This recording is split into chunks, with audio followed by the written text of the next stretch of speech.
netizen itu kan luas sekali ya Mas ya.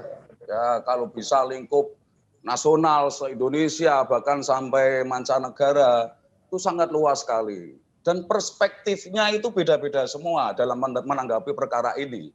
Ada yang perspektif sosial, ada yang perspektif agama, ada yang perspektif hukum, ya, ada perspektif antara anak dengan ibu harus takdim, ya, tidak boleh membantah segala macam, berbagai aspek, ya, persoalannya. Perspektif itu kami jawab bahwa ini harus dilihat dari kacamata hukum positif, harus dilihat dari kacamata hukum. Karena hukum itu kan sudah dibuat oleh para ahli-ahli hukum pidana, oleh para pakar-pakar hukum pidana. Sehingga itu digodok akhirnya disahkan oleh MPR RI. Kan sebagai regulasi akhirnya muncul Undang-Undang Nomor 23 Tahun 2004 tentang KDRT. Nah itu sudah sah dan itu regulasi ya sebagai dasar kalau ada permasalahan KDRT dalam lingkungan keluarga. Sehingga terjadi kasus yang terjadi antara Agesti dengan ibunya.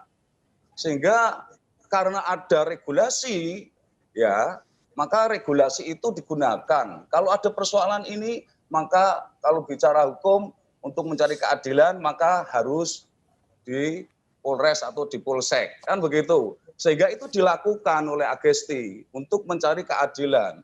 Tetapi Agesti itu selalu dibully oleh netizen, dijelek-jelekan sebagai anak durhaka. Itu kan jadi repot. Ini perspektif hukum, tapi masuknya berbagai perspektif yang masuk. Sehingga anak itu betul-betul tertekan. Jadi dia malu keluar rumah, dia tidak mau beraktivitas, segala macam betul-betul tertekan karena dicap sebagai label anak yang durhaka. Ini yang harus saya luruskan.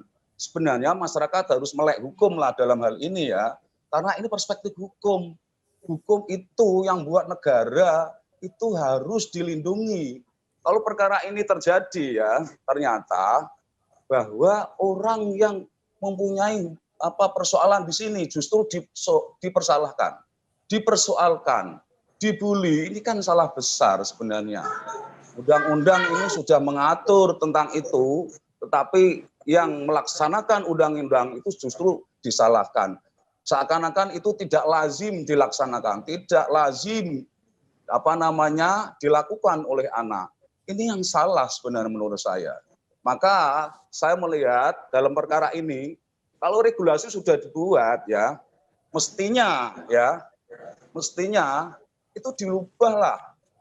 Di amandemen pasal mengenai kekerasan rumah tangga yang berkenaan dengan anak dan ibu, berkenaan dengan ayah dengan anak, di amandemenlah pasalnya. Itu silakan untuk tidak bisa dinaikkan dalam proses hukum. Baik itu dalam proses penyidikan sampai penuntutan, sampai pengadilan, silahkan. Itu ada formulasi baru mestinya. Atau cukup dimediasi, tapi negara tampil itu bagaimana begitu. Tapi ini kan tidak. Itu sudah dilakukan real yang sama sebenarnya, pas persis. Polres juga tidak salah ya. Dalam hal ini Polres tidak salah. Kenapa tidak salah? Karena ada aduan ya dengan bukti-bukti permulaan yang cukup, sesuai dengan acara pidana, undang-undangnya jelas. Nah, itulah yang mengibatkan bahwa inisial S itu menjadi tersangka sampai ditahan. Ya, sampai P21 segala macam. Itu yang benar sebenarnya proses itu. Tapi ternyata ada tokoh-tokoh nasional segala macam ikut turun segala macam. Saya sendiri heran. Kenapa demikian? Intervensinya begitu luar biasa gitu yang saya tanyakan. Terima kasih sudah nonton. Jangan lupa like, subscribe, dan share ya.